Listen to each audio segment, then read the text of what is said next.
Are you planning a new garden but getting sticker shock from the cost of soil, mulch, and raised beds? Those little extras can add up fast, right? What if I told you there's a way to save hundreds of dollars and even get some of your raised bed fillers completely free? In this video, I'm sharing my top strategies for cutting costs without cutting quality. Plus, I'll show you exactly how to fill your raised beds using materials that are free or almost free. By the end of this video, you'll have a full plan to save money, time, and stress while building a thriving garden you can be proud of. When you're starting a new garden, the first mistake most people make is buying materials without a solid plan. The key to saving hundreds of dollars starts right here with mapping out your garden. Grab a tape measure and figure out the exact size of the raised beds you need for your space. If you build them too big, you'll spend more than necessary on materials and soil. If you build them too small, you'll end up making multiple trips back to the store and wasting time. Next, you need to prioritize what you really want to grow. Think about the plants that give you the most value for the space and the effort you put in. Are you a big fan of fresh salads? Focus on lettuce and greens. Love making your own pasta sauce? Tomatoes and herbs should be at the top of your list. This simple step helps you buy only what you truly need and avoid impulse purchases that go to waste. Now, let's talk about one of my favorite money-saving tips: reusing and recycling materials. This is a huge one. Old pallets, leftover lumber from a project, or even scrap wood can all be turned into beautiful, functional raised beds.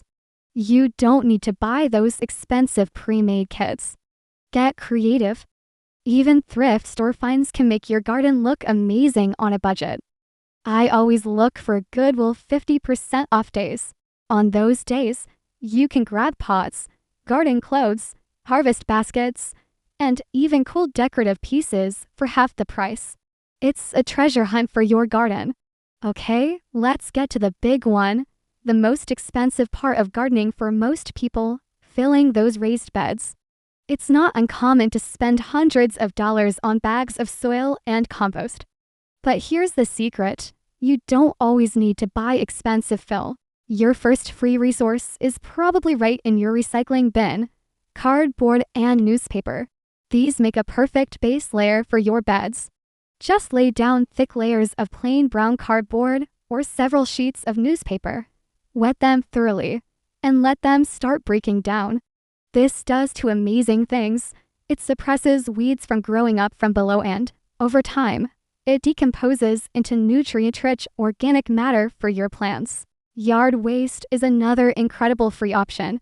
Don't throw away those leaves, grass clippings, twigs, and small branches. Shred them up and layer them in your raised beds. This is what's known as the hugelkultur method, and it's a game changer. And here's a pro tip: check with your local street department or municipality. Many cities have programs where you can pick up free mulch, composted leaves, and even small branches that they've collected from around town. You can sometimes even get free wood chips or small logs this way. It's a fantastic resource that most people don't even know about.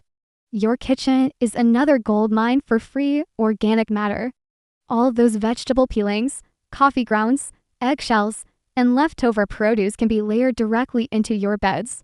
This creates a lasagna-style garden bed that decomposes over time, slowly releasing nutrients and feeding your plants naturally. It's like building a compost pile right where you need it most. And if you need more cardboard, Habitat for Humanity stores are a great place to look. They often have huge sheets of cardboard from appliance boxes that you can pick up for free. You might also find leftover building materials that could work as structural elements in your garden.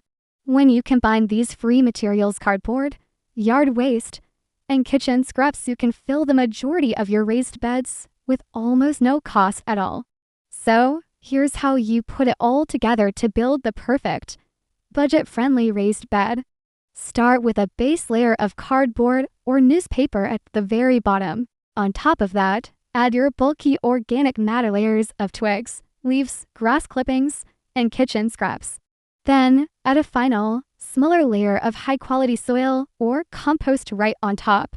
You only need about 6 to 8 inches of the good stuff for your plant's roots. You don't need to fill the entire bed with expensive soil. As you build your layers, make sure to water each one. This helps kickstart the decomposition process. Over time, this entire combination will break down into rich, fertile soil that your plants will absolutely love. Beyond the fillers, there are plenty of other ways to save money in the garden. Instead of buying expensive seedlings from the nursery, try starting your plants from seed. A single packet of seeds costs just a few dollars and can give you dozens of plants, offering way more variety for less money. You can also build your own trellises and plant supports. Use sturdy branches you find, scrap wood, or even just some string. It works just as well as the fancy store-bought versions. To cut down on your water bill, collect rainwater in a barrel. It's free and it's actually better for your plants than tap water. And don't forget about free mulch options. A thick layer of shredded leaves or grass clippings on top of your soil will keep it moist. Reduce how often you need to water and keep the weeds down naturally. Remember, even the little extras add up. Shopping at Goodwill on their 50% off days can save you a surprising amount on garden pots, gloves, cute harvest baskets, and even unique decor to give your garden some personality. Every dollar you save here adds to the hundreds you raise saving on the big-ticket items like soil and bed materials. All of these strategies combined can easily save you hundreds of dollars in your very first gardening season, all without compromising on quality. Your garden will thrive.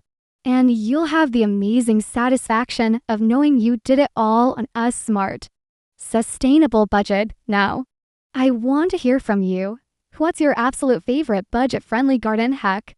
Drop it in the comments below. I read every single one, and I love learning from you all. And if you want more garden tips like this, make sure to subscribe and hit the notification bell so you never miss a video that helps you save money, grow more food, and enjoy your garden even more. Thanks for watching, and I'll see you in the next video, where we'll take your garden to the next level without breaking the bank.